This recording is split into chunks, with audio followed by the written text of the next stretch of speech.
We are joined now by head coach of the Chicago Bears, Ben Johnson. Congratulations. Thank just you. had a whirlwind of a morning, a few days, but to stand up there at that podium to address not only the media, but really Bears fans, what was that moment like for you, and has it set in?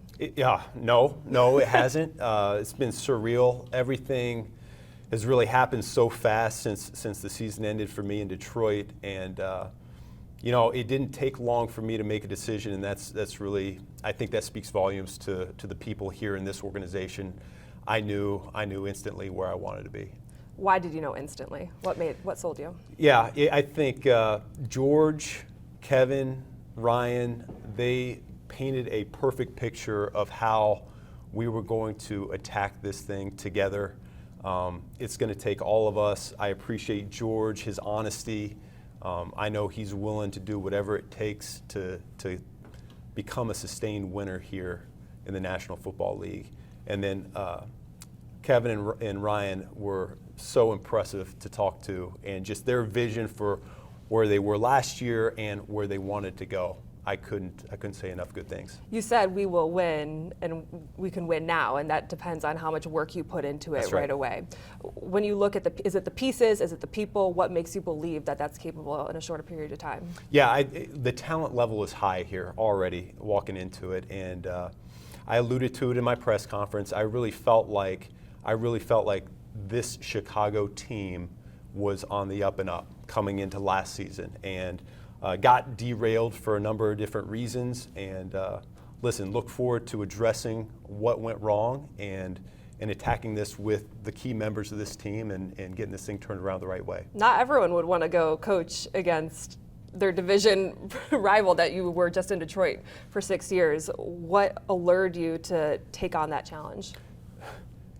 At my core, I'm a competitor, and I respect the people in this division so much that as a competitor, I want to compete against the best, point blank. And I think that this division is already the best in football, and that's why I want to stay in it.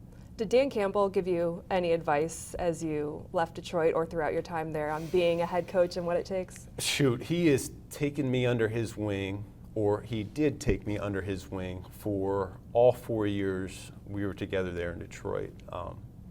I'll be forever in debt to that man. He gave my career life.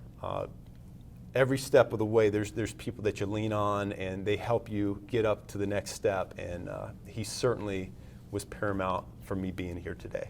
I want to go back to 2019 because you were a position coach in Miami, then you're hired as quality control in Detroit. And for those who don't know much about coaching, that's an entry-level way to get into it. What did you learn about the process of this business, having to kind of start over in a new spot and work your way back up? Yeah, listen, it's like anything, particularly in this league. Adversity is going to hit, and you got to be resilient, particularly in that situation. Something that I love to death, which was football, got taken away from me. I had committed 7 years of my life to Miami and building the Dolphins up, and to see myself sit out and not be able to get a phone call for a next job for almost 8 months. My second child had just been born. What should have been one of the best times of my life actually became one of the darkest. And so it's a great reminder, and I have pictures on my phone from that time that I always go to. It's just a great reminder of how fortunate and how lucky we are to all have jobs in this league. Not something that I take for granted every single day. That's why I have enthusiasm. That's why I love what I do, and hopefully the people around me feel that. Pictures on your phone, motivation, or? Well, no, there's a picture. I still remember Hollywood Beach. There's the Broadwalk. There's the sand. There's the sun setting. There's the ocean, and I just remember how I felt that day, and it was not good because, once again, something that I loved had been taken away. You're known for your offensive play calling and creativity. You thanked your offensive staff for late nights in Detroit. Yeah. What's the origin of so many of these stumble bombs and creative plays that we've seen you call? Man, it takes everybody. That's what I've learned. It takes a great group of guys around you to put something special together, which is exactly what we had done in Detroit. That staff, those players, that was a special group, and that was a hard group for me to leave.